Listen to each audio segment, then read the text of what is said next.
Hi guys! Magandang hapon! Welcome back po dito sa Gantara SRU channel for showbiz update. Ang tatalakayin nga natin ngayon at pag-uusapan mga kakimpaw ay pumapatungkol nga po dito sa di umano'y couple na nagdesisyon mga kakipi na ilihim po muna ang isang unexpected blessing mga kakimpaw sa kanilang buhay mga kakipi. And grabe, lahat ay umuugnay po ito kay Paolo and Chinita Princess. Pero bago tayo magsimula mga kakimpaw, sa mga hindi pa po nakaka-subscribe sa ating channel, pakiclick lang po tayo natin subscribe button at notification bell na riyan sa baba para mag-updated po kayo at ma-notify tuwing may bago tayong chika at balita hingga sa Kimpaw. Maraming salamat! And ngayon naman dumako na tayo sa pagbabasa po ng komento ng ating subscribers mga kakimpaw tungkol po sa mga previous update kay Kim and Paolo Avellino mga kakimpaw at bilang pasasalamat na rin sa walang sawang pagsuporta at pagtutok sa atin pong mga balita. So ang comment na napili po natin for today ay nagmula po rito kay Miss Mila Borja. Shoutout po Miss Mila Borja at magandarang hapon sa'yo. Kimpaw, kayo na ang the best. Mag-love. Umuwi sa katotohanan na may bagong blessing na dumating sa buhay ng Kimpaw. Ito na ang katotohanan na mas malaki ang blessings ng mag-asawa sa buhay. Sana Pau, ingatan mo si Kim, ilayo sa stress ng mga bashers. Kampal sana, mukha ni Pau at Kim. Hindi kami nagkamali sa paghanga sa Kimpaw na hindi ka mahiya sa paglapit. Simpleng tao lang ang Kimpaw, hindi mayabang. Mabait ang aming hinahanga ang Kimpaw. Kaming mga fans, senior, solid, laging handa kaming sumuporta sa Kimpaw hanggang dulo. Lord, gabayan mo po ang Kimpaw sa araw-araw ng kanilang ginagawa. I love Kimpaw.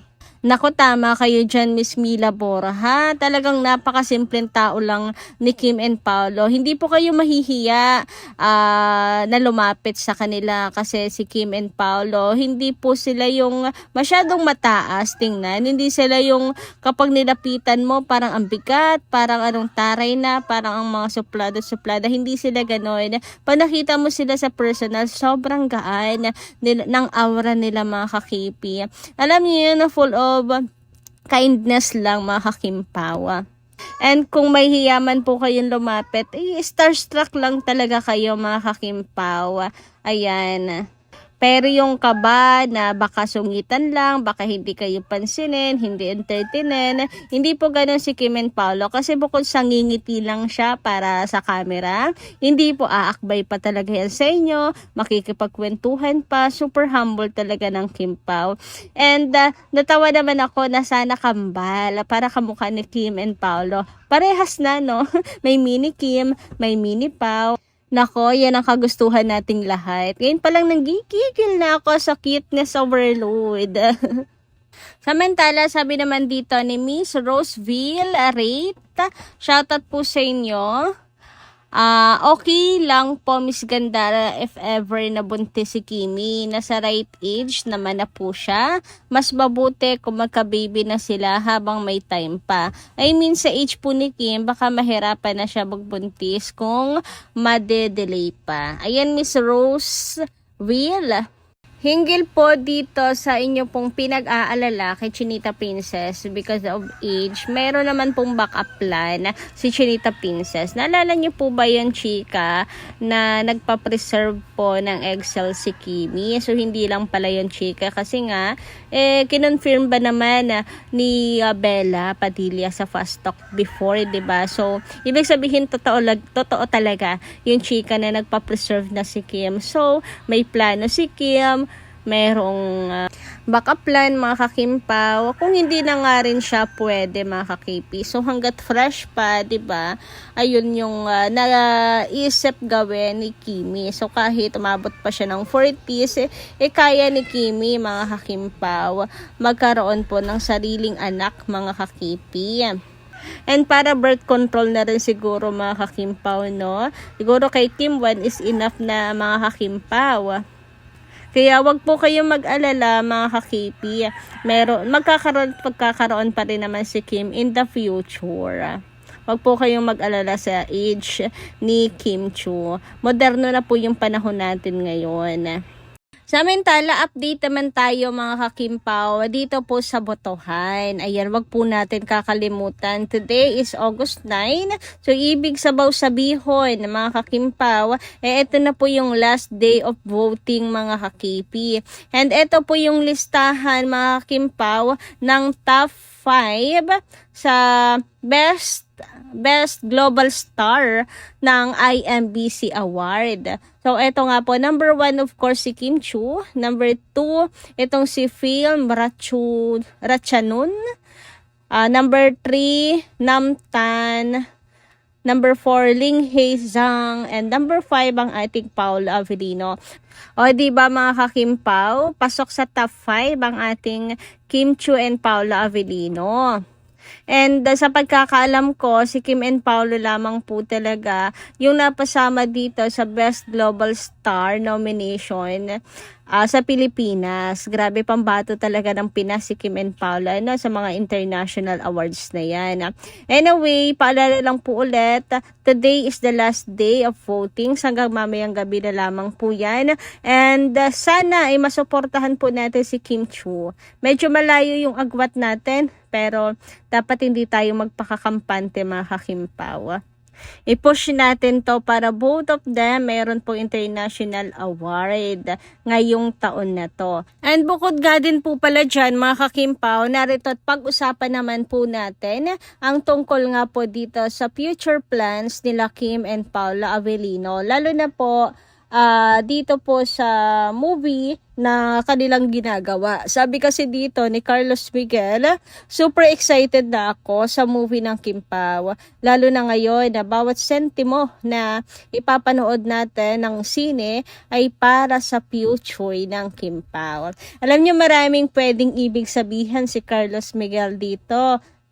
Pwede pong future business together mga kakimpaw. Diba dalangin natin yan na sana po ay magkasosyo si Kim and Paolo sa business dahil ang hula nga po sa kanila ay compatible po ang dragon and ang horse sa business mga kakimpaw. So kung magkakasosyo silang dalawa, compatible silang dalawa. Siswertehin, ika nga, diba mga kakimpaw? Malay nyo para makapagsimula na sila ng future business. Pwedeng yun ang tinutukoy dito. Pero pwede rin future plans sa future husband and wife, life, mga kakimpaw, future kids, pwedeng gano'n. And pwede rin mga kakimpaw na future wedding. Ay, future wedding. Pinaghahandaan na ang kimpaw, handa nang ikasal ang Kimpaw, ganon. At para sa future nilang dalawa, ang bawat sentimo nating ipapanood sa kanilang movie. Ay nako, game ako dyan. Kung ito po ay para sa future ng Kimpaw, ay manonood talaga ako sa sinihan sa December 25 mga kakipi. Kaya kayo, manood din kayo para sa future ng Kimpaw. Sabi ko sa inyo, damay-damay na to. Dapat lahat tayo'y manood, mga ka-KP. Charot. Siyempre, yan po ay walang kapalit, mga ka-Kimpaw. Yung tipong napapasaya lang tayo nila Kim and Paolo, pwede ng dahilan, mga ka-Kimpaw, para suportahan sila. Hindi naman kinakailangan, meron pong gawin si Kim and Paolo. Tulad ng dapat magpakasal, dapat magkatuluyan, dapat gantoy, na gusto na nating sakaling sila. So, suportahan natin dahil masaya tayo na nakikita si Kim and Paolo na pinapasaya nila tayo, di ba? Samantala, meron naman po ditong blind item na kumakalat at mainit na pinag-uusapan ng Kim Paulandias kung saan, ayun daw po sa mga source, ang couple daw po ay parehas na nagdesisyon na itago muna from the spotlight ang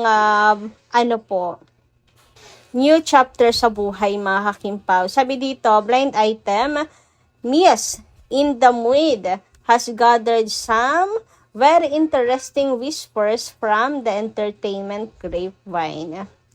A young actress host may soon be trading her usual glam for a much more exciting role. Mommy. And the father? Well, let's just say he's one of the hottest, most successful, and undeniably dashing leading man in the business. He may be stepping into fatherhood again, but this time the story seems to have a different kind of sweetness. Sources close to the pair say they have been keeping things quiet and away from the spotlight, apparently wanting to protect this beautiful chapter from unnecessary scrutiny. And eto pa mga kakimpaw, interestingly, whispers say the couple had already been preparing for a wedding before an unexpected little blessing came along and seemingly changed the timeline. Did they already quietly say I do in the civil ceremony, or are wedding bells simply waiting for the right moment? What makes the story even sweeter? Some people close to them have reportedly been sharing the happy news with their fellow co-hosts, who are said to be genuinely thrilled for the couple. For now, mom's the word. But if these whispers are true, congratulations may soon be in order. O di ba mga kakimpaw, may plano ng magpakasal, tatago muna ngayon, magiging father ulit, actress host, ang daming mga clues mga kakimpaw. So, anong palagay nyo dito mga kakipi? Comment ka lang po kayo dyan sa baba. Hanggang dito lang muna ang ating update. Thank you so much po sa pakikinig. Kita kasi po muli sa susunod natin, chika. Maraming salamat at ingat po palagi.